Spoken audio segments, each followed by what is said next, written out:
저는 오늘 제너레이티브 모델, 그 중에서도 주로 겐이 저희 내공학 분야에서 어떻게 쓰이는지 좀 전반적으로 어떤 아이디어들이 있는지 가져온 논문이고요. 그래서 리뷰한 논문 개수가 많다 보니까 제가 깊게 파지는 못했어요. 그래서 혹시 좀 질문이 있을 때 제가 좀 답을 잘 못하더라도 좀 양해 부탁드리겠습니다. 혹시 제가 대답을 못 드리는 거는 제가 나중에 또 이렇게 좀 더 파가지고 알려드릴게요. 그래서 시작을 하겠습니다.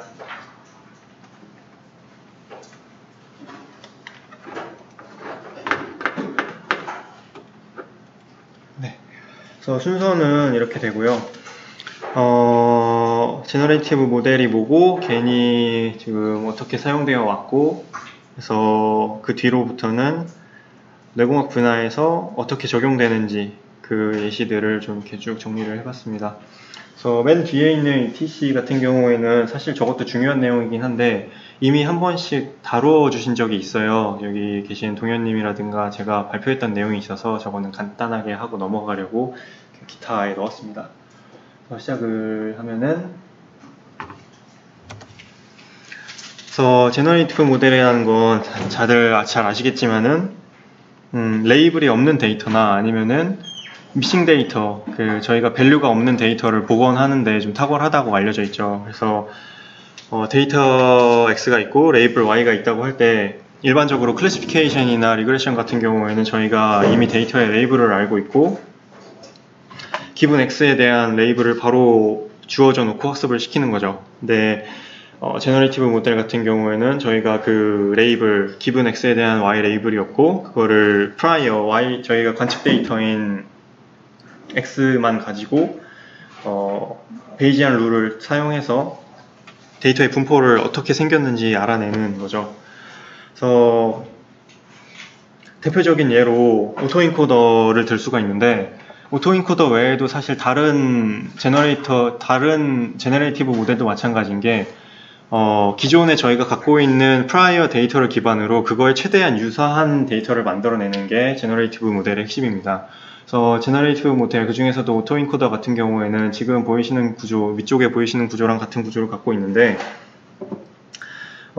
사용해 보신 분들은 아실 텐데 이게 요즘은 꽤 개선된 기술이 많이 나오고 있지만은 기본적으로 복원된 이미지가 굉장히 블러리하고 좀 퍼지하다고 하죠. 그래서 이미지 외곽 부분이 되게 뭉개지는 현상이 보입니다. 그래서 그런 것들이 왜 발생을 하냐면은 그 원본 이미지를 최대한 따라가려고 하기 때문인데 원본 이미지를 최대한 따라가려고 하다 보니까 그 주위에 있는 픽셀들 값들의 영향을 되게 많이 받는데 엣지 같은 경우에는 주위 값들이 굉장히 크게 다르잖아요. 그래서 복원된 이미지가 굉장히 좀 블러리한 이미지를 갖게 됩니다. 근데 겐 같은 경우에는 이 코드를 통해서 만들어 놓은 제너레이터가 이미지를 생성을 하는데 이 이미지에 대해서 픽셀 바이 픽셀로 맞았다 틀렸다 어느 정도 틀렸다를 알려주는 게 아니고 그냥 이 통째로 틀렸다 맞았다 그냥 TF라는 바이너리 클래시피케이션 값만 제공함으로써 이 네트워크 자체가 패턴을 마치 사람이 학습하는 것처럼 얘가 정답과 오답만 알려주고 사람이 그 과정을 학습해가는 것처럼 학습을 하게 됩니다. 그래서 이 부분이 지금까지의 제너레이티브 모델과 겐의 가장 큰 차이점이라고 생각이 되는데요. 그래서 겐이 지금 보시면은 DC 겐이 2015년 11월에 나왔고 지금 프로그레시브 겐이라고 해서 2017년 CVPR이었던가요? 나온 논문인데 불과 2년 만에 왼쪽에 생성된 이미지가 왼쪽에 보이시는 거에서 오른쪽 1024 x 1024면 굉장히 크죠. 고해상도 이미지에 처음에 보시면 막 왜곡도 심하고 조금 이렇게 알아볼 수 없는 이미지 그리고 되게 작은 이미지가 생성됐다면은 지금은 굉장히 고해상도의 이미지로 왜곡 없는 그런 이미지를 생성을 하게 됐고요. 이게 얼굴뿐만이 아니고 그냥 일반 오브젝트에 대해서도 지금 512 x 512니까 꽤 큰 이미지죠. 근데 보시면 여기 컵 같은 경우에 좀 왜곡이 이렇게 좀 보이긴 하는데 자세히 보시면 조금씩 왜곡이 있긴 한데 그냥 일반 사진이라고 얼핏 봐서는 거의 퀄리티 차이를 구별할 수 없을 정도로 굉장히 놀라운 수준에 이르렀습니다. 그래서 지금 개 논문 같은 경우에는 굉장히 폭발적으로 증가를 해서 이쪽 이미지 필드 뿐만이 아니고 다른 여러 분야에서 활용되고 있는데, 그래서 저희 분야, 내공학 분야에서는 어떻게 사용되는지를 말씀을 드리려고 합니다. 그래서 가장 먼저 떠오르는 거는 아마 데이터 어그멘테이션, 그러니까 새로운 데이터를 만들어내는 게 제일 그냥 쉽게 떠오르는 어플리케이션일 거예요. 그래서 이 논문 같은 경우에는 제너레이터와 디스크리미네이터에 특이하게 LSTM을 적용한 논문입니다. 그래서 구조 같은 경우에는 일반 겐을 그대로 따로 썼는데 그 안에 DC겐에 CNN이 들어가는 것 대신에 아무래도 EEG 같은 경우에 타임 시그널이니까 RNN 구조가 더 알맞지 않겠느냐라고 영감을 얻어서 이렇게 생성을 했고요. 그 기존의 방법이 노이즈 에디션, 그냥 노이즈를 더해서 어그멘테이션을 하는 방법이랑, 그리고 히든 마르코브 모델이라고 해서 특징을 좀 찾아내는 방법, 그리고 지금 적용하는 겐, 이렇게 세 가지 방법을 사용해가지고 어그멘테이션을 좀 진행을 했고요. 그래서 그 데이터셋 같은 경우에는 EEG 공개 데이터, 둘 다 공개 데이터인데, ECG 같은 경우에는 ECG 200이라 그래가지고 200 샘플이 있는 데이터고, 그 67개는 67명, 그러니까 67명에 대해서는 그 심장에 무리가 있는 좀 심장병이 있으신 분들의 데이터고, 133명은 그 일반 노멀 컨디션의 데이터고요. 그리고 이 EEG 같은 경우에도 9200개 전체 샘플이 만 몇 개가 있는데, 그 전체 샘플 중에서 9200개가 노멀라이즈, 그러니까 환자가 아닌 일반인인 대상이고, 그리고 2300개 트라이얼이 그 에필lep시 환자의 시그널이 되겠습니다. 그래서 그 시그널을 이 구조를 통해서 RNN으로 지원을 해봤고, 그래서 제너레이티드 모델을 보시면은 조금 복원이 조금 이렇게 군데군데 피크 같은 게 눈으로 보시면 그런 게 좀 사라졌기는 한데, 그래도 얼추 전체적인 흐름이라고 할까요? 그런 것들이 좀 복원이 된 걸 알 수 있고, 그리고 특이한 게 약간 지글지글한 하이 프리퀀시 성분들이 날아가서 되게 좀 플랫하다고 해야 되나? 그렇게 좀 생성이 되는 것을 알 수가 있습니다. 이쪽도 마찬가지고요. 그래서 복원이 되고, 다른 기존의 방법이랑 비교해 보시면은 인터폴레이션이 아무래도 원본 시그널에 가장 가깝기는 하겠죠. 그냥 그 안에 있는 데이터 플롯을 그 주위값으로 채워 넣은 거니까. 대신 피크가 좀 사라지긴 하죠.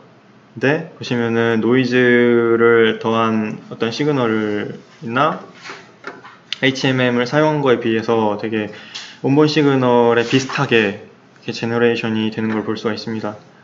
근데 아쉽게도 얘네들이 어떤 이런 비주얼 인스펙션을 했는데, 그거를 정량적으로 어떤 수치를 이용해서 계산을 하진 않았습니다. 왜냐면은 얘네의 목적은 어그멘테이션을 통해서 클래시피케이션 레이트를 높이는 거지 시그널 그 자체의 목적이 있는 게 아니라 가지고, 그 부분은 조금 미흡한데 목적이 아무래도 다르다 보니까 그렇고요.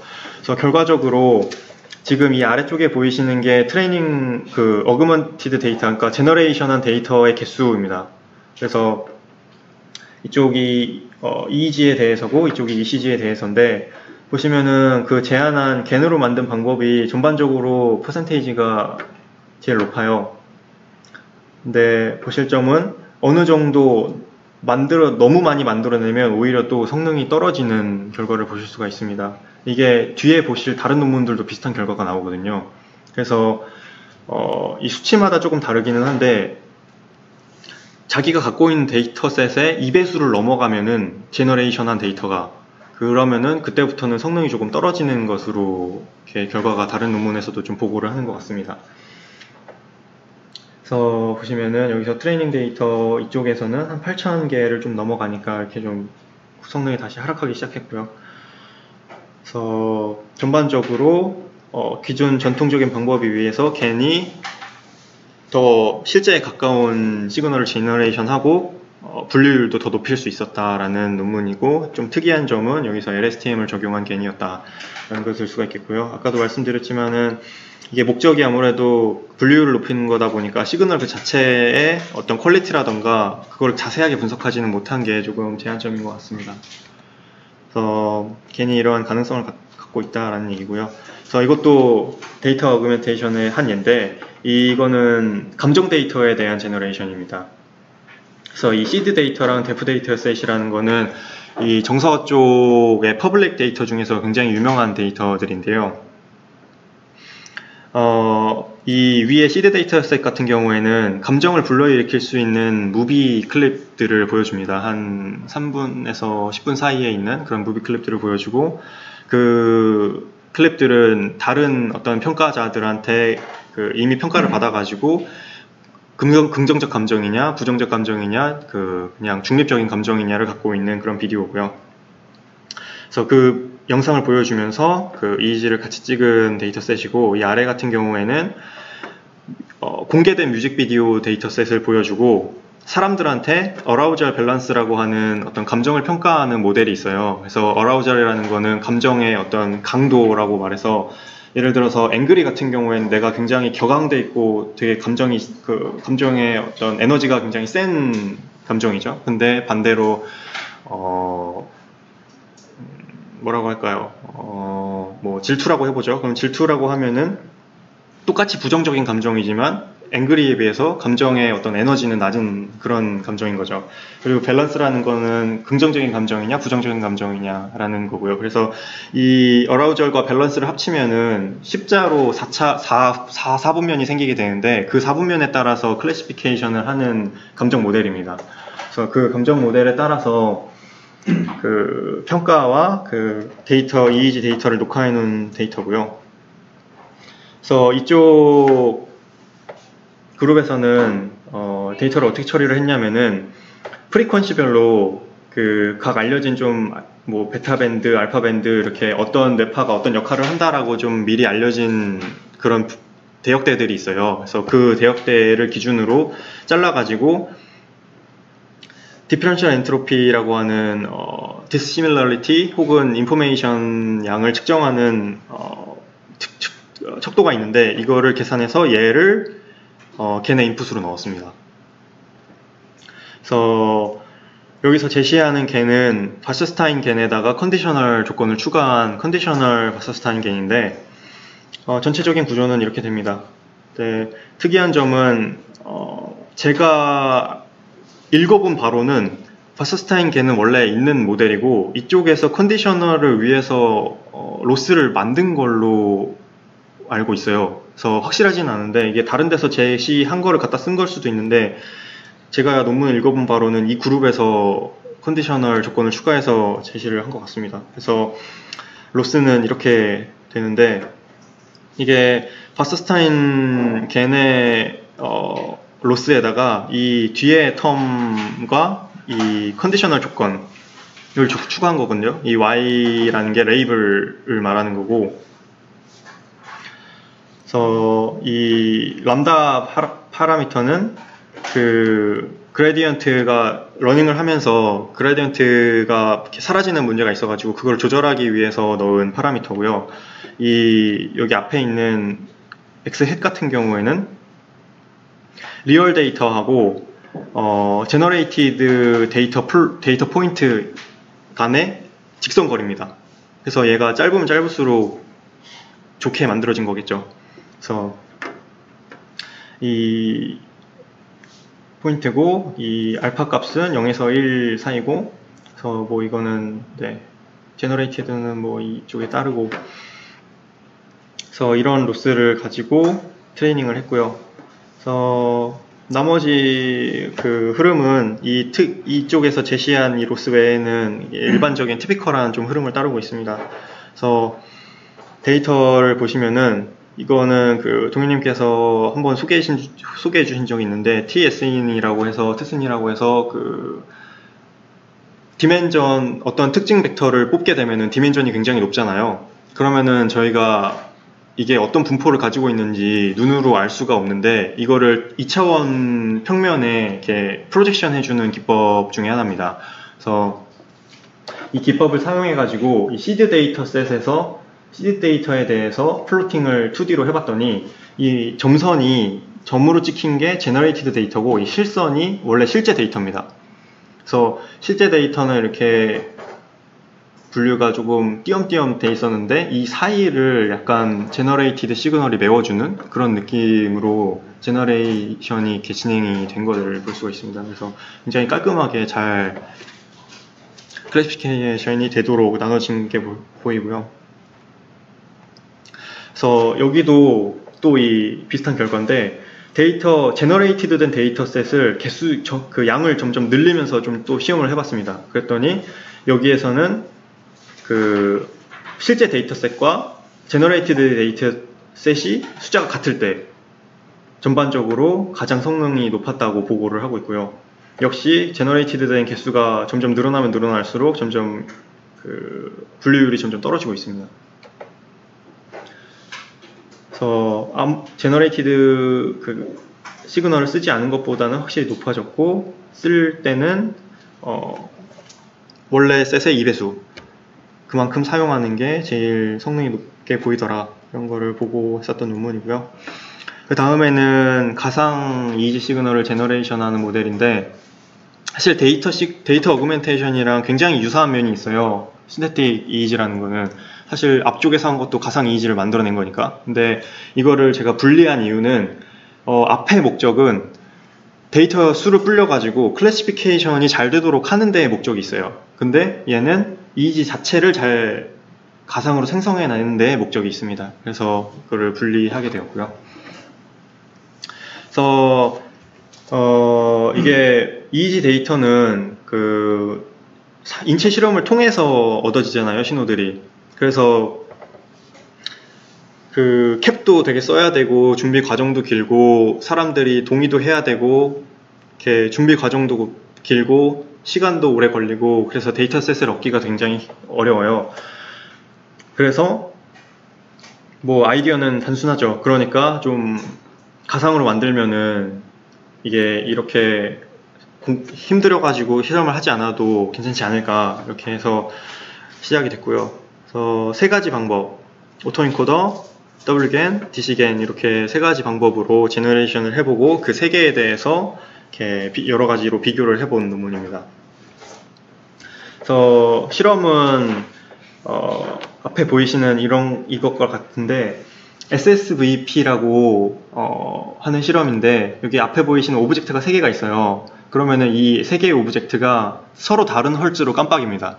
그래서 예를 들어서 맨 왼쪽 게 10Hz로 깜빡이고 뭐 가운데 게 12Hz로 깜빡이고 오른쪽 게 15Hz로 깜빡인다고 칩시다. 그러면은 이거는 뇌의 특성인데 저희가 어떤 깜빡이는 물체를 보면은 저희 뇌에서도 그거랑 똑같은 주파수의 성분이 뇌파에서 검출이 됩니다. 그래서 12Hz를 보고 있으면 저희 뇌파에서도 12Hz가 검출이 돼요. 그래서 그거를 이용해서 이 사람이 뭘 보고 있구나 아니면 뭘 하고 싶구나를 검출해서 어떤 로봇을 움직이거나 아니면 휠체어를 움직이거나 이런 식으로 도움을 주는 그런 패러다임인데 그래서 이런 실험 세팅을 하고 서브젝트가 조금 적은 게 힘입니다. 그래서 서브젝트가 3명이고 그 트레이닝 과정이 50트라이얼을 진행을 하고 그 다음에 실제로 적용하는 온라인 테스트를 30트라이얼을 진행을 했고요. 그리고 말씀드린 대로 여기 오브젝트 3개로 구별하는 3개의 클래스를 갖고 있고요. 그리고 이거를 평가가 필요하기 때문에 그거를 위한 간단한 뉴럴 네트워크 클래시파이어를 또 생성을 했습니다.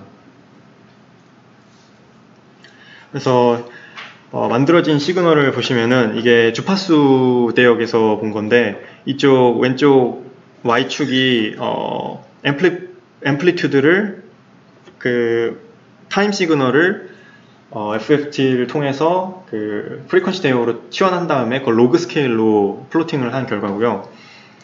그리고 보시면 파란색이 리얼 데이터고 초록색이 오토인코더로 제너레이션 한 데이터 그리고 분홍색이 Wgen 주황색이 DC겐으로 만들어진 데이터죠. 전반적으로 보시면은 피크가 뜨는 지점은 모든 제너레이터가 다 잘 파악해냈어요. 그래서 10Hz로 깜빡이면은 얘가 10Hz랑 그거의 하모닉스들 20Hz, 30Hz, 40Hz 이렇게 하모닉스들도 같이 강조가 되거든요. 그래서 그 앰플리튜드가 강조된 부분을 모든 네트워크에서 잘 제너레이션을 한 것을 볼 수가 있습니다. 근데 그 중에서도 W겐이 굉장히 원본 시그널에 가깝게 복원을 해내는 걸 볼 수가 있어요. 전 대역대에서. 그리고 오토인코더 같은 경우에서는 여기서도 약간 블러링 효과라고 해야 될까요? 그 앰플리튜드가 굉장히 많이 줄어드는 현상이 보이거든요. 그게 이 어플리케이션 뿐만 아니고 VA로 약간 뇌파를 제너레이션 해보면은 어떤 피크 성분들이 날아가는 현상이 보입니다. 그래서 이것도 이 현상이 아마 이미지의 블러링과 좀 비슷한 현상이 아닐까 그냥 추측을 하고 있고요. 그래서 이런 식으로 제너레이션이 되고, 그리고 이 위쪽을 보시면은 베이스라인이 원래 클래시파이어의 성능인데 제너레이티드 시그널을 포함해서 트레이닝을 시키니까 이렇게 조금씩 차이는 있지만은 전반적으로 성능이 조금씩 향상되는 것을 볼 수가 있습니다. 근데 특이한 건 뭐냐면은 이 논문에서 굉장히 특이한 점은 이 두 번째 그래프인데, 두 번째 그래프는 어떻게 했냐면은 제너레이티드 된 시그널을 먼저 제너레이티드 된 시그널만 사용해서 네트워크를 프리트레이닝 시킵니다. 그래 놓고 그게 끝나면은 그 뒤에 그 진짜 시그널 넣어가지고 파인 튜닝을 시킵니다. 그렇게 했더니 그냥 전체 다 넣어서 네트워크를 제너레이션 했을 때보다 그 정확도가 훨씬 많이 더 올라가는 것을 확인을 했고요. 그리고 그 중에서도 DC겐이 일단은 개별 인디비듀얼한 퍼센테이지에서는 가장 높은 성능을 보였는데, 이거는 서브젝트 수가 조금 적어가지고 함부로 조금 일반화하기엔 조금 어려울 것 같습니다. 하지만 프리트레이닝을 하고 리얼 데이터를 넣으면은 전체 다 그냥 넣고 트레이닝한 것보다 더 성능이 향상이 있었더라 라는 보고가 있었고요. 그리고 이 아래쪽도 좀 특이한 결과인데, 이 아래쪽은 어떤 결과냐면은 서브젝트 1, 2, 3이 있는데 1의 데이터를 2, 3 시그널만 가지고 1을 클래시피케이션 합니다. 그리고 자기 시그널이 없는 상태로 트레이닝을 하고 자기 시그널을 테스트하는 거죠. 그랬더니 당연히 성능이 굉장히 많이 떨어지죠. 자기 시그널이 아닌, 학습을 아예 못한 데이터니까. 그리고 겐은 굉장히 그 원래 원본 데이터를 따라가기 때문에 겐도 성능이 그렇게 좋지 못한데, 놀랍게도 베리에이션 오토인코더에서는 어떤 일반화되는 특징을 찾아내는 그런 결과를 보였습니다. 그래서 크로스 서브젝트의 경우에는 겐보다 오히려 베리에이션 오토인코더가 굉장히 더 높은 성능을 보이더라. 그래서 좀 일반화시킬 그런 네트워크에서는 베리에이션 오토인코더가 더 유리할 수 있겠다라는 결과를 보여주고 있습니다. 근데 아까도 말씀드렸지만 서브젝트 수가 너무 적어가지고 이거를 너무 확대 해석하긴 그렇지만은 이런 결과를 보이더라 라는 게 있고요. 그리고 또 이쪽에서 실험을 한 게 이것도 마찬가지인데, 이 가상 시그널을 0개부터 지금 한 10,000개까지인가 쭉 계속 제너레이션을 쭉 해봅니다. 그래가지고 클래시피케이션 레이트를 봤더니 한 500개 정도를 가상으로 생성해 놨을 때 가장 높은 성능을 전반적으로 보이는 것을 확인할 수 있고요. 거의 모든 네트워크에서. 그래서 이것도 앞선 결과들이랑 비슷한 게 오히려 가상 데이터가 너무 많아지면은 성능이 떨어진다는 그런 결과랑 또 일맥상통하는 결과를 보여주고 있습니다. 그리고 이 다음에는 디노이징, 저희가 원하지 않는 어떤 노이즈를 제거하는 기술인데, 이거는 뭐 다른 도메인도 마찬가지죠. 다들 노이즈를 제거하는 게 제일 이슈인데, 여기서는 일단 가정을 한 게 시그널과 노이즈가 리니어 컨비네이션이다를 일단 가정을 하고 있습니다. 그래서 실제로 만약에 실제 노이즈는 사실 리니어 컨비네이션이 아니죠. 하지만은 이렇게 가정을 하고 네트워크를 구성해도 꽤 괜찮은 성능을 내더라, 이렇게 좀 얘기를 하고 있고, 그래서 이런 식으로 일단 가정을 하고 있고,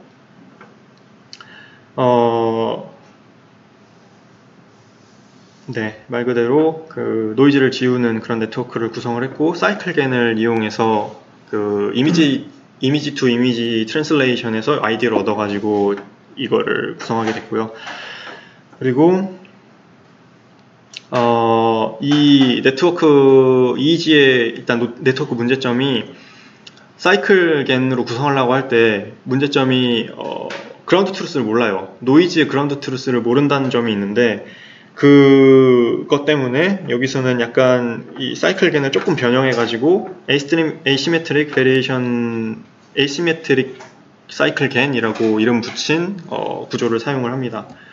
그래서 이 위쪽 구조와 같이 생겼는데요. 우선은 약간 네트워크가 조금 복잡한데, 맨 왼쪽에 있는 네트워크가 일단은 기본 네트워크라고 생각하시면 됩니다. 그래서 어떤 거냐면은 GB라고 써 있는 거는 B로 만드는 거예요. 그러니까 B가 클린 이미지니까 노이즈가 들어왔을 때 클린으로 만드는 펑션 혹은 네트워크입니다. 그리고 GN이라는 거는 N이 노이즈니까 만약에 A가 노이즈한 시그널이 들어오면 그 노이즈를 추출해내는 네트워크가 되겠습니다. 만약에 클린 이미지가 들어오면 그냥 똑같은 신호를 뱉도록 훈련이 되고요. 그래서 이쪽 구조를 보시면은 여기 원래 화살표가 좀 들어가 있어야 되는데 여기서 논문을 좀 오류를 한 것 같습니다. 그래서 보시면은 클린 데이터와 노이즈를 합해서 A와 비교해서 디스크리미네이터 A의 결과가 나오게 되고, 결과를 비교하게 되고, 여기서 노이즈 시그널 A와 그거를 노이즈를 제거하는 네트워크를 합해서, 노이즈가 그러면 이게 제거된 상태겠죠? 그거랑 B랑 비교해서 디스크리미네이터에서 이게 진짜냐 가짜냐를 판단하는 이런 이중 네트워크를 가지고 있고요. 그리고 이쪽 같은 경우에는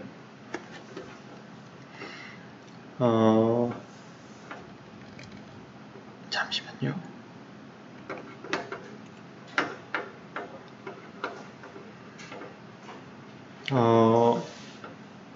네, 그렇죠. 그래서 노이즈를 제거하는 네트워크랑 얘랑 노이즈를 추출해내는 거죠. 노이즈를 익스트랙트하고 그리고 클린 데이터랑 더해서 다시 A가 나오게끔 하는 네트워크가 되겠고, 얘에서는 B와 노이즈를 더해서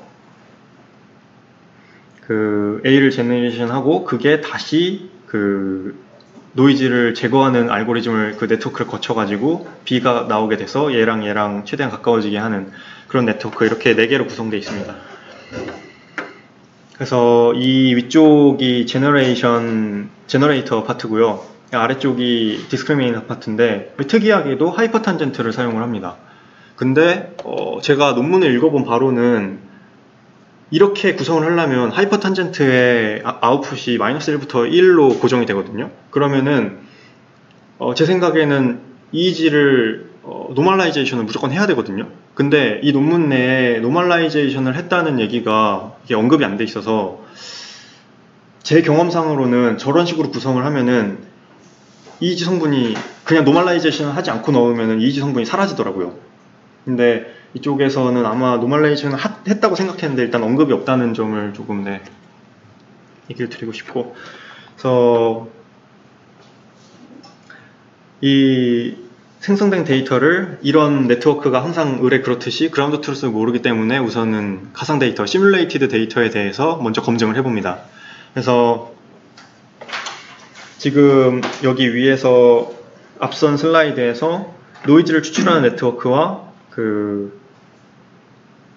그 클린하게 만드는 네트워크 두 개를 학습을 시켰죠.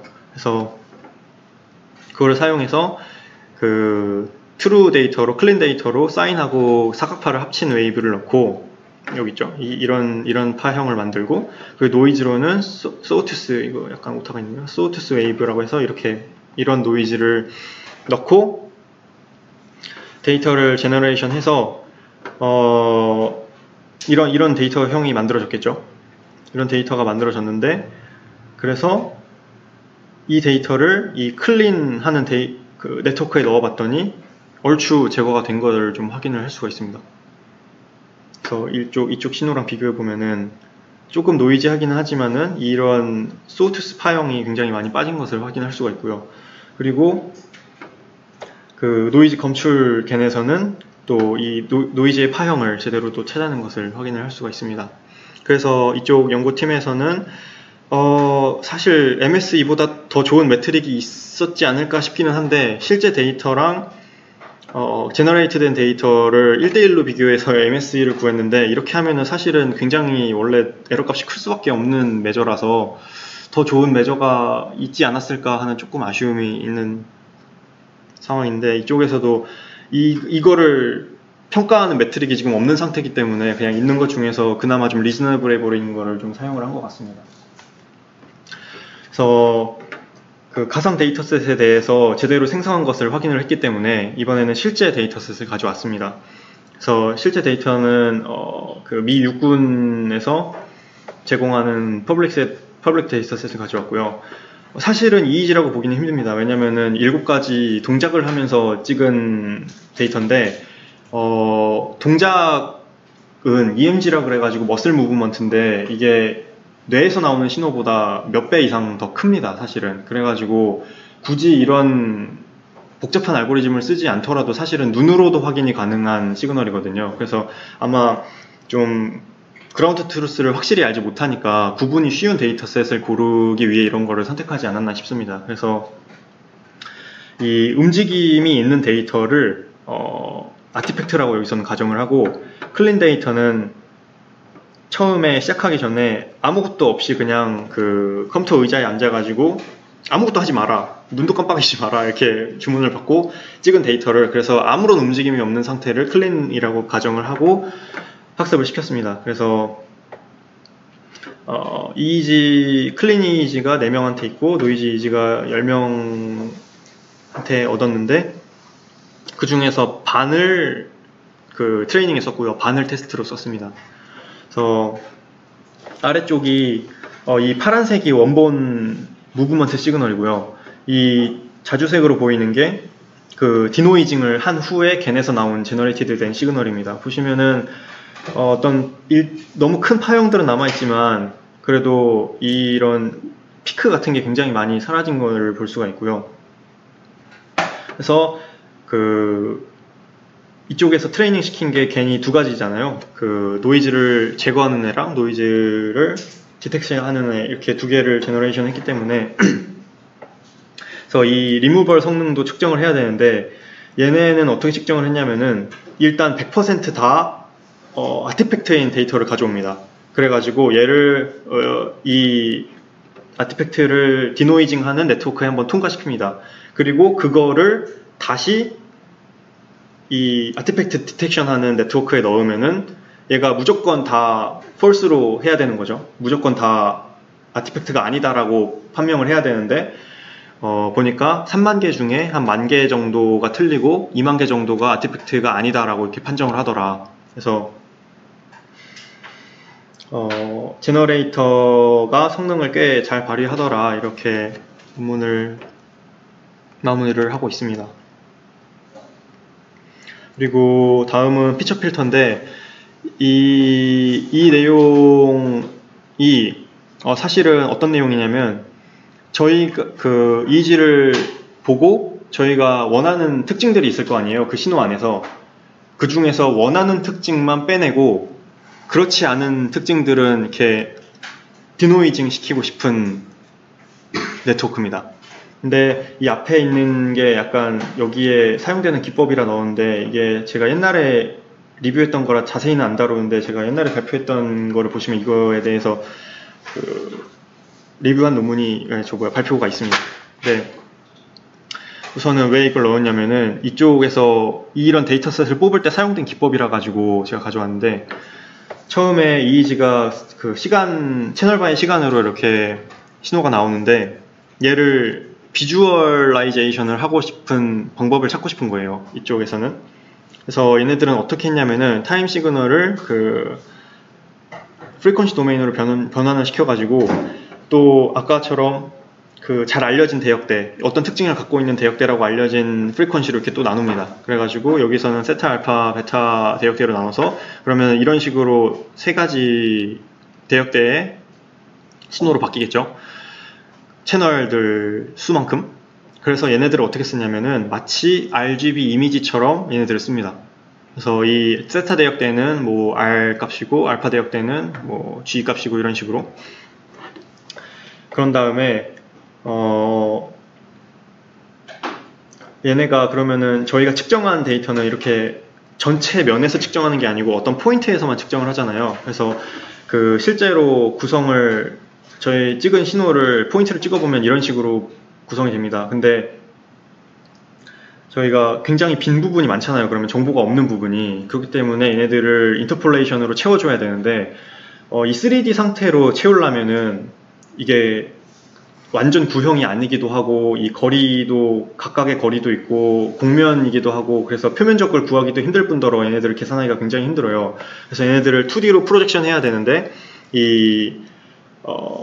얘네의 거리라던가 이런 정보들을 보존을 해야겠죠, 그 프로젝션 시킬 때. 그래서 이 폴라 프로젝션이라는 게 얘네 3D에서의 각 포인트 간의 거리를 유지하면서 2D로 프로젝션 시키는 기법이고요. 그래서 이렇게 프로젝션을 시킨 다음에 클럭 토처라고 하는 기법으로 인터폴레이션을 시킵니다. 그래서 전체 면을, 이게 이런 포인트밖에 없지만 얘네 전체 면을 이렇게 채워가지고, 이게 뒤통수고 여기가 뭐 우, 좌, 앞 이렇게 위에서 내려본 것처럼 이렇게 구성을 합니다. 그래서 이 기법을 사용을 해가지고 시작을 했고요. 그래서 얘네도 사이클겐에서 아이디어를 얻어가지고 이미지 투 이미지 트랜슬레이션을 했는데, 이 지금 보이시는 이 그대로예요. 여기서는 말의 특징은 살리되 문의를 변경시키고 싶은 거잖아요. 여기서는 어떤 거냐면은 얘네도 퍼블릭 데이터셋을 썼는데, 얘네는 그 알코올 중독자들하고 그 일반인 데이터들이 이렇게 있어요. 근데 얘네가 하고 싶은 거는 알코올 중독 특징은 뽑아내면서도 이미지를 5클래스를 보여줬는데, 이 이미지 정보는 날리고 싶지 않은 겁니다. 그래서 이미지 정보는 프리저브 하면서 알코올의 팩터만 찾아내고 싶은 거예요. 알코올리즘에 대한 팩터만. 그래서 데이터를 사이클 겐으로 구성을 합니다. 그래서 X 인풋이 알코올리즘을 제거할 수 있도록 제너레이터에서 생성을 하고, 이게 들어온 그 결과를 다시 그 제너레이터에 넣어서 이쪽 다시 원 결과가 나오게, 알코올리즘이. 그래서 나중에 이 데이터를 이쪽 네트워크를 날리게 되면 알코올리즘 특징이 제거된 네트워크가 이미지가 제너레이션 되겠죠. 그래서 이쪽이 결과인데, 아래쪽부터 일단 먼저 말씀을 드릴게요. 그래서 결과로 보면은 원래 트레이닝 데이터에서 알코올 환자를 구분해내는 게 96%나 됐어요. 그래서 굉장히 높은 확률로 알코올 중독자를 구분해낼 수 있었는데, 이 제너레이터에서 알코올리즘에 대한 특징 벡터를 필터링 해버리니까 알코올리즘이라고 구분하는 게 30%로 낮아졌습니다. 그래서 알코올리즘에 대한 특징 필터링은 해냈는데, 여기 보시면은 스티뮬러스 애큐러시, 이게 이 앞에 보여준 5컨디션이거든요. 근데 이 5컨디션의 분류율은 56%였다가 50%로 한 6% 정도 감소하긴 했지만, 그래도 이 정보는 보존한 채로 알코올리즘 팩터만 이렇게 제거시킨 거예요. 그래서 굉장히 참신한 아이디어를 가져온, 그래서 우리가 피처를 좀 조절해낼 수도 있겠다라는 가능성을 가져온 논문이고요. 그래서 이 위쪽 결과는 위쪽이 원래 오리지널 시그널이고, 아래쪽이 그거에서 알코올리즘에 대한 특징을 뺀 제너레이션 데이터예요. 근데 사실은 눈으로 봐서 잘 모르겠죠. 이게 약간의 단점인데, 보시면은 일단은 얘도 마찬가지로 퍼포먼스가 정확도 하나로만 비교된 게 조금 아쉽습니다. 이 시그널에 대해서는 조금 미흡했는데 그리고 특징 벡터를 볼 수가 있어요. 볼 수 있는데 해석이 불가능합니다. 일단 볼 수 있는데 해석이 안 돼요. 해석이 안 된다는 단점이 있습니다. 근데 그럼에도 불구하고 이게 굉장히 좋은 아이디어인 게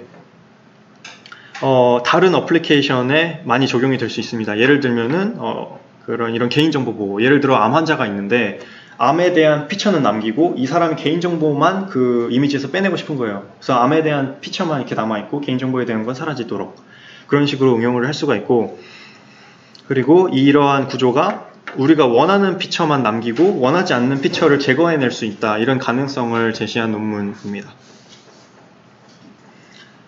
그리고 다음은 Faking Authentication인데 이거는 굉장히 미래 시나리오를 다루고 있어요. 아직 사실 바이오메트릭도 잘 도입이 안 됐는데 바이오메트릭이 돌아와서 바이오메트릭을 해킹당했다라는 거를 시나리오로 짜서 그걸 어떻게 방어할 거냐라는 거를 시뮬레이션한 논문인데 바이오메트릭은 뭐 여러 가지 장점이 있죠. 지금 저희는 대부분 메모리 베이스드 비밀번호를 갖고 있죠. 그래서 저희 머릿속에 외우거나 뭐 아니면 보안카드를 갖고 있는다거나 그런 식으로 어떤 물리적인 객체가 있어야 되는데 바이오메트릭 어텐티케이션을 쓰면은 그럴 필요가 없다는 거죠. 저희가 잃어버릴 그런 염려도 없고 어떤 해킹당할 염려도 없고 저희가 항상 들고 다니고 있고, 그러니까 뭐 까먹거나 그러지 않고, 그런 여러 가지 장점이 있는데 그래서 굉장히 이렇게 각광받고 있는 보안 기술에는 속합니다. 근데 이쪽에서 어떤 시나리오를 좀 제시를 했냐면은 N명의 유저한테 이미 승인된 어떤 시스템이 있어요. 근데 그래서 그 승인된 유저들한테는 이 시스템을 열어주고 그렇지 않은 유저들한테는 네거티브 값을 뱉어야 됩니다. 근데 그 크래커가 이 N 중에 한 명의 어떤 인증된 사용자의 그 이미지를 훔치게 돼가지고 얘로 페이크 이미지를 제너레이션 해요. 그리고 그걸로 공격을 해서 이 보안 시스템을 풀어내는 그런 시나리오를 갖고 시작을 합니다. 그래서 데이터셋에 대해서는 이런 식으로 찍었어요. 이게 데이터셋 1은 퍼블릭 데이터셋이에요. 그래가지고 한 채널 이미지고 캐글에 올라와 있는 데이터고 그 5분 동안 이렇게 오디오랑 비디오랑 같이 보여주면서 이렇게 버튼 태스크 같은 걸 한 태스크고요. 토탈 3만 샘플이 있고, 이 데이터 2는 얘가 이 탈취당한 한 명의 유저인 거죠. 이 탈취당한 한 명의 유저의 데이터를 만들어내기 위해서 이 똑같은 패러다임을 가지고 한 명을 58일 동안 훈련시킵니다. 그래서 이 만들어진 데이터가 이렇게 두 개가 얼추 비슷하게 이렇게 만들어졌고요. 그래서 FFT를 취한 다음에 파워 스펙트럼을 취하고 그거를 노멀라이즈를 0부터 1까지 하거나 마이너스 1부터 1까지, 이거는 액티베이션 펑션을 뭐 렐루를 썼느냐 아니면은 렐루랜다 그 하이퍼토폴릭 탄젠트를 썼느냐 아니면은 뭐였지? 아무튼 네. 액티베이션 펑션을 뭐를 썼냐에 따라서 노멀라이제이션은 다르겠고요. 그래서 클래시피케이션은 이 세 가지를 적용을 해봐서 어떤 게 성능을 높게 갖고 있는지 일단 봤고요. 그래서 이 제너레이터를 위한 랜덤 노이즈 시그널 레이턴트 벡터 Z는 백디멘저널 그 노멀라이제이션 가우시안을 따르는 그 백디멘저널 벡터를 썼고요. 그 아웃풋은 아까 말했듯이 여기랑 같은 이 FFT를 취한 256 벡터가 아웃풋이 되겠고요. 리퀴렐루를 썼고 트레이닝을 50%를 썼느냐 25%를 썼느냐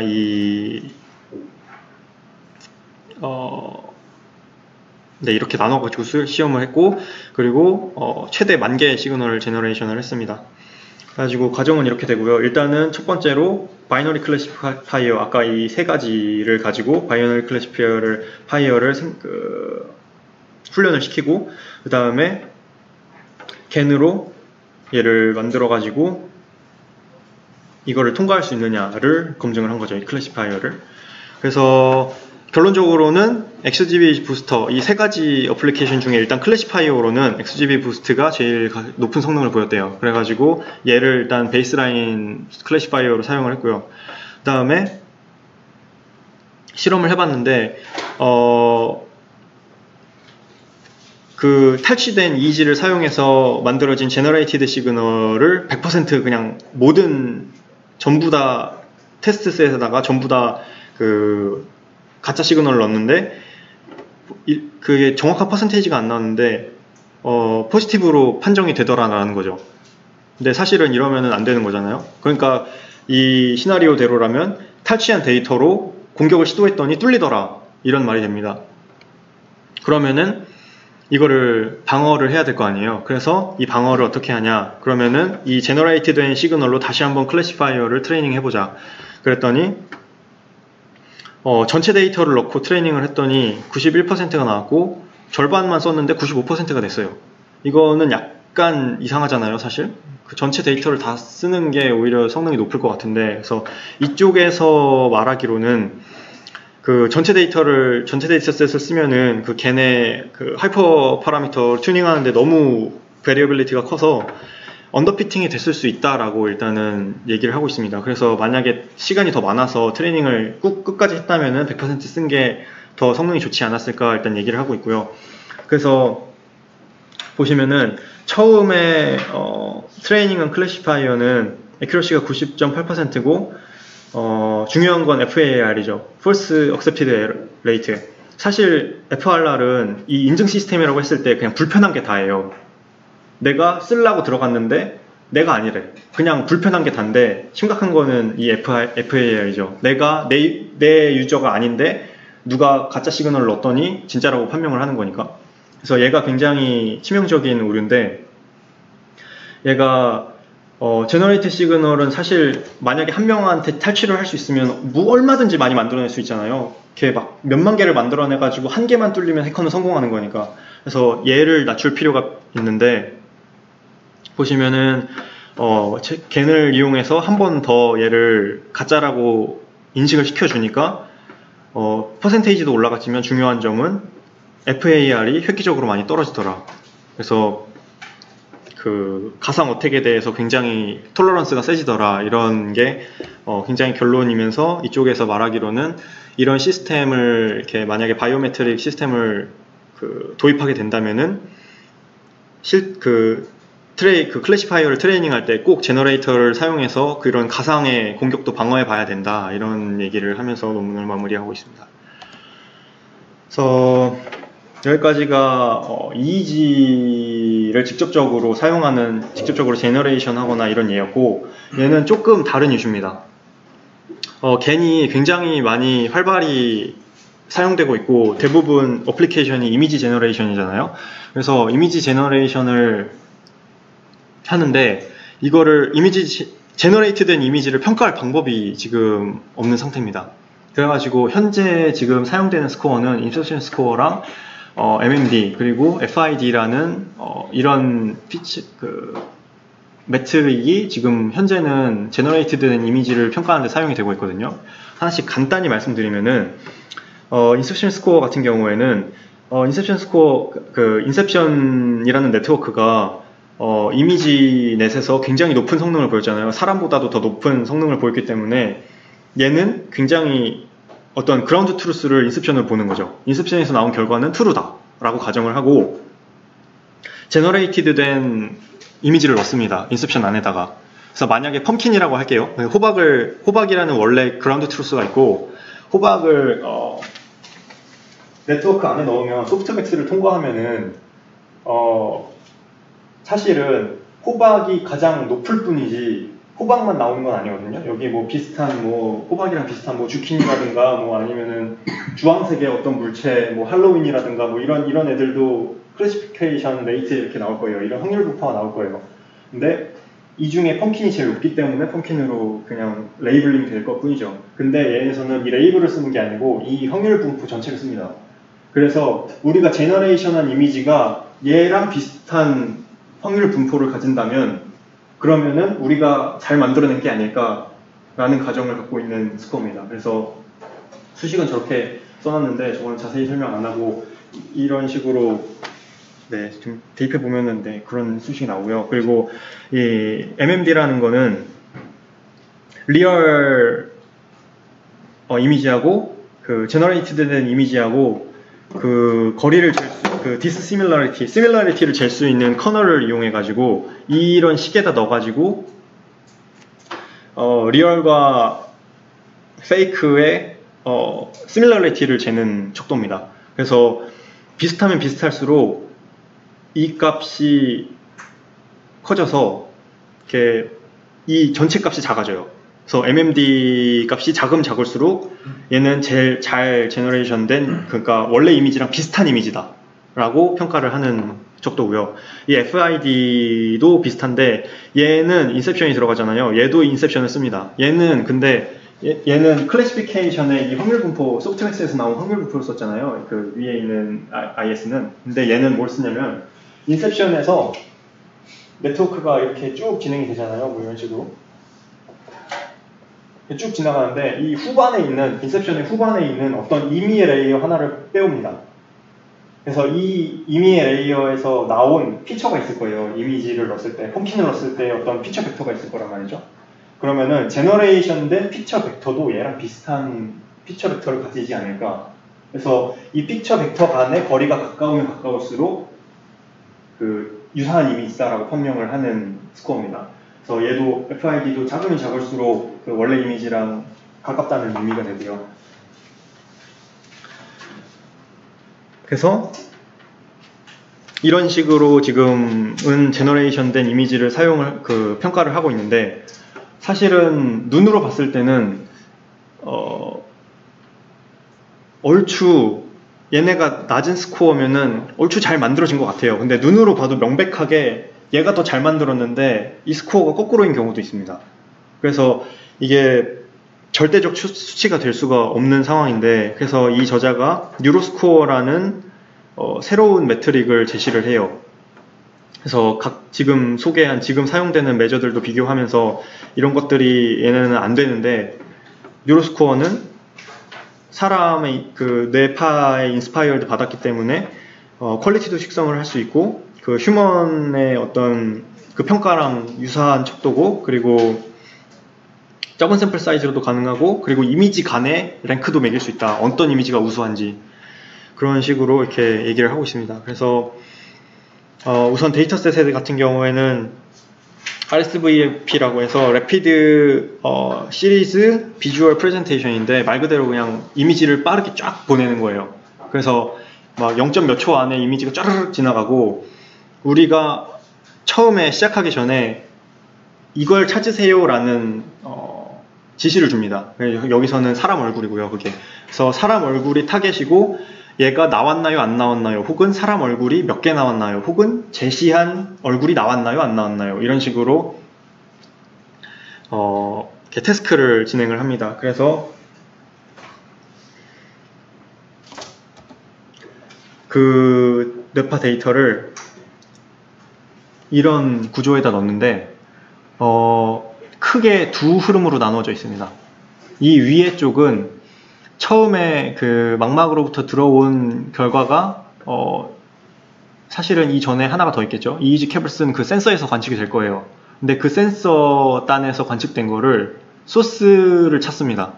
그 소스를 찾아서 소스 단에서의 그 시그널을 뿌리고, 그 시그널 중에서 가장 큰 앰플리튜드, P300이라고 부르는, 그러니까 어떤 이미지를 보면은 저희가 주목하고 있었던 시그널이 뜨면은 그 시그널이 뜬 상황부터 한 300ms 이후에 되게 큰 앰플리튜드를 가진 뇌파 반응이 나와요. 그거를 저희가 P300이라고 부르는데, 저희가 위에서 사람 얼굴에 주목하세요 했으니까 사람 얼굴이 뜨고 나서 300ms 이후에 어떤 큰 앰플리튜드가 딱 뜨겠죠. 그래서 그거를, 그 앰플리튜드 크기를 일단 첫 번째 피처로 놓고, 그리고 두 번째 흐름에서는 여기에서 특징을 찾는 네트워크를 만듭니다. 그래서 네트워크를 쭉 학습시키다가 이 최종단 쪽이랑 이 원래 저희가 지금 이 소스를 찾아낸 시그널 있잖아요. 이 시그널에 400ms부터 600ms의 그 보통 중요한 성분들이 들어가 있다고 해요. 그런 그 선행 연구를 바탕으로 이쪽 영역에서 공간적 필터를 적용을 해가지고 여기서의 그 타겟 신호와 논 타겟 신호의 공간적 필터를 추출해 납니다. 그리고 그 공간적 필터가 얘랑 최대한 유사하도록 로스를 구성해요. 네트워크에서 학습한 피처 벡터와 얘의 그 우리가 전통적으로 사용했던 그 공간 필터와 굉장히 그거를 되게 유사하게 학습하도록 로스를 구성을 합니다. 그래서 이 두 가지 피처를 가지고 뉴로스코어라는 계산을 하게 되고요. 이렇게. 그래서 이 자세한 알고리즘은 조금 많아가지고 뒤에 어펜딕스로 뺐는데 혹시 나중에 질문이 나오면 그때 얘기를 할게요. 그래서 결과를 보시면은 모바일 넷하고 인셉션하고 셜로우 네트워크에 대해서 테스트를 했습니다. 그래서 이 타겟을 잘 찾아내느냐 못 찾아내느냐랑 그 시그널을 잘 제너레이션 하는가를 봤더니 여기에서 랜덤이라고 하는 거는 요 앞에서 이 구조가 있잖아요. 얘랑 얘랑 페어로 만드느냐 혹은 얘랑 얘랑 관계없이 랜덤으로 만드느냐의 차이입니다. 그래서 보시면은 전체적으로 다 그 이 페어를 만든 게 에러가 적죠. 그리고 그냥 일반 인셉션을 그냥 사용해서 만들었을 때보다 EEG 정보, 지금 여기서 말한 EEG 정보를 추가해서 분류했을 때 더 좋은 결과를 내더라 라는 결과를 보여줍니다. 그리고 또 특이한 게 그래서 이 네트워크를 만든 걸 보여줬는데 이게 DC겐이랑 비겐에서 나온 결과랑 프로겐에서 나온 결과가 있어요. 이거는 뭐냐면은 맨 앞에 있는데 얘가 DC겐이고 얘가 비겐이고 얘가 프로겐입니다. 그러면은 어떤 게 성능이 좋으신지 알겠죠? 그 DC겐이 제일 낮은 성능을 보이고 사람이 봤을 때요. 사람이 봤을 때 제너레이션 된 이미지가 DC겐이 제일 품질이 낮다고 느끼고 비겐이 그 다음에 프로겐이 제일 사람이 봤을 때 성능이 높다고 느끼는데 이쪽에서 계산한 뉴로스코어를 바탕으로 플로팅을 해봤더니 그게 이렇게 나눠진다는 겁니다. 그래서 EEG가 없는 정보일 때는 이 뉴로스코어를 계산해봤더니 막 되게 막 흩어져 있고 이렇게 분류하기가 힘든데 EEG 정보를 써가지고 뉴로스코어를 계산을 했더니 프로겐 값 그러니까 그 가장 높은 성능을 보이는 게 그 뉴로스코어도 높게 나오고 이게 굉장히 그 클래스들끼리 이렇게 응집이 돼가지고 네트워크의 성능을 어떤 겐이 나은 겐인가를 판단을 할 수 있게 되었다라는 결과를 보이고 있고요. 그래서 다른 네트워크도 마찬가지 결과를 보이죠. 그래서 아까 보셨다시피 사람의 눈으로는 프로겐이 제일 좋고 그 다음에 비겐이 좋고 그 다음에 DC겐 이렇게 나오는데 스코어를 이렇게 비교를 해봤어요. 그래서 기존에 쓰이던 인셉션 스코어랑 MMD랑 FID를 봤는데 사람이 볼 때는 이쪽이 제일 좋죠.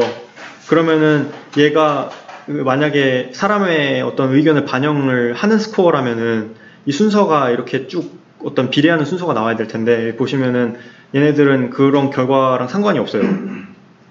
근데 이 뉴로스코어를 계산을 했더니 이쪽이 사람 비에큐러시라고 하는데 이쪽에서 정확한 계산식은 안 나왔는데 이게 어떤 에러를 계산하는 것 같아가지고 낮으면 낮을수록 사람이 보기에 좋은 이미지라는 겁니다. 그래서 여기 보시면은 이렇게 순서대로 가는 게 다른 어떤 네트워크를 쓰든 그 경향이 그대로 이렇게 나타나죠. 그래서 그 이미지가 어떤 거였냐랑 이미지 아이디랑 요 P300 앰플리튜드 그 이쪽에서 예상한 뉴로스코어로 계산한 그 앰플리튜드랑 비교를 해보니까 확실히 네트워크끼리도 이렇게 이미지가 나눠진다는 거예요. 그래서 굉장히 흥미로운 결과를 도출을 해냈죠. 그래서 이 척도를 사용하면은 지금까지는 잘 몰랐지만은 네트워크가 만들어낸 이미지를 어떻게 평가할지 척도가 확실치 않았는데 어떤 EEG의 그 뇌과학적인 도움을 받으니까 걔네들을 어떤 겐이 더 나은지도 평가할 수 있게 되고 어떤 이미지가 나은지를 평가할 수 있게 되었다. 이런 논문이었습니다. 그리고 이 뒤는 이미지를 제너레이션 하거나 이미지 프로세싱을 하는데 약간 뉴로사이언스적인 도움을 받은 예제들인데 여기는 간단히 하고 넘어갈게요. 좀 더 궁금하신 분들은 이전 발표들 찾아보시면은 제가 발표한 내용이랑 동현님이 발표했었던 내용이 있으니까 살펴보시면 될 것 같고, 간단하게는 이미지를 제너레이션 할 때 한번 사람은 이미지 분류를 되게 잘 하잖아요. 딱 보고도. 근데 그게 컴퓨터는 잘 못하니까 그러면은 뇌의 도움을 받아보자. 그러고 이미지 시그널을 중간 이 피처 필터 대신에 레이어 대신에 이미지 피처를 넣은 겁니다. 그래서 이미지 피처를 넣어가지고 제너레이션을 했더니 기존보다 이렇게 더 좋은 결과를 보이고 이런 식으로 펌킨이라는 어떤 카테고리에 대해서 되게 잘 만들어내더라. 그래서 판다도 뭐 어느 정도 그렇죠.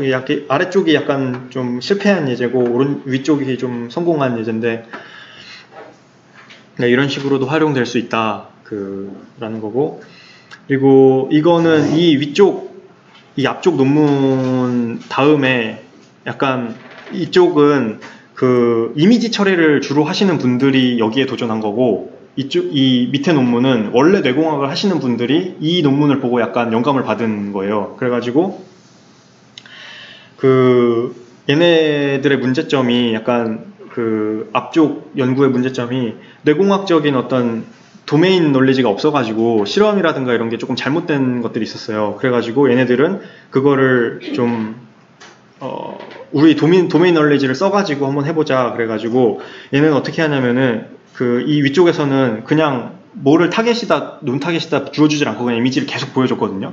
근데 여기에서는 넌 의자가 타겟이고 나머지는 타겟이 아니야 라고 알려주고 의자에 대해서 집중하도록 만들었어요. 그래가지고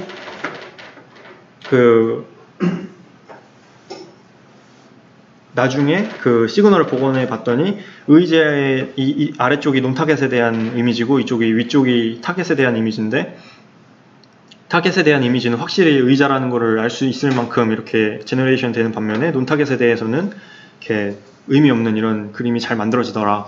그래서 그런 논문이었고, 그리고 슈퍼 레졸루션이라는 거는 원래 이미지 쪽 분야에서 해상도가 낮은 이미지를 이렇게 높은 쪽으로 뻥튀기 하는 업샘플링 기법을 슈퍼 레졸루션이라고 그래요. 근데 원래는 기존에 이렇게 수작업으로 이렇게 바이큐빅이라든가 어떤 이거 굉장히 오래된 기법이지만 그런 식으로 업샘플링을 했었는데, 얘가 유명해진 게 이 디컨볼루션 슈퍼 레졸루션을 이쪽에서 처음 도입을 해가지고 높은 성능을 끌어냈거든요. 그래서 그 뒤로 굉장히 이쪽 슈퍼 레졸루션도 굉장히 핫한 분야가 됐는데, 저희 쪽에서는 그게 어떻게 쓰이냐면은 EEG의 채널을 늘리는, 가상의 채널을, 공간적 정보를 늘리는 데 사용이 됩니다. 그래서 보시면은 이게 EEG에 대한 정보인데 이쪽이 공간적 정보량이고 이쪽이 시간적 정보량이에요. 보시면은 이 0에 가까울수록 더 좋은 성능을 나타냅니다. 그래서 보시면은 템포럴 레졸루션, 시간적 정보는 굉장히 뛰어나요. 근데 얘가 공간적 정보량은 굉장히 낮습니다. 그래서 이거를 보완을 한번 슈퍼 레졸루션 기법을 통해서 한번 보완해보자 라는 아이디어로 시작을 해서 이 기법은 비슷해요. 기법은 얘네랑 비슷하게 해서 이 이미지 대신 채널을 넣습니다. 채널을 넣어서 없는 채널을 생성하게 만드는 거죠. 그래서 생성을 하고 났더니 EWGAN이라는 게 생성된 이미지고 이 HRI라는 게 원래 이미지예요. 그래서 원래 이미지에서의 이거는 몇 배로 불렸냐인데 전반적으로 테스트 애큐러시를 보시면은 거의 비슷한 성능을 보여요. 원본 오리지널 시그널이랑 생성된 시그널이랑 이거는 원본 시그널이니까 원래 좀 높은 거고 얘는 2배수를 불렸으니까 이 원본 시그널에서 반절을 날리고 그 반절을 다시 생성해내게 만든 거죠. 그랬는데 생성된 시그널이 이렇게 성능이 그럭저럭 괜찮더라. 그래서 이것도 가능성이 있다라는 논문이었는데, 여기서 약간 단점이 아까도 말씀드렸지만은 제너레이트 된 시그널을 평가할 방법이 사실 클래시피케이션 레이트밖에 없는 건 아닌데, 이쪽에서 이것만 생성했기 때문에 저희 연구실에서 이거 외에 그 주파수 도메인이랑 그 타임 도메인이랑 그리고 그 내부 소스 레벨에서 그 세 가지에서 다 평가할 수 있는 척도로 이렇게 계산을 해가지고 지금 논문 작업을 하고 있는 학생이 있는데, 아무튼 그래서 이 논문을 바탕으로 저희 연구실에서 좀 연구를 하고 있고요. 네, 논문이 길었네요. 지금까지 이상이 준비한 내용이고, 질문이 많으실 것 같은데 혹시 질문 있으시면은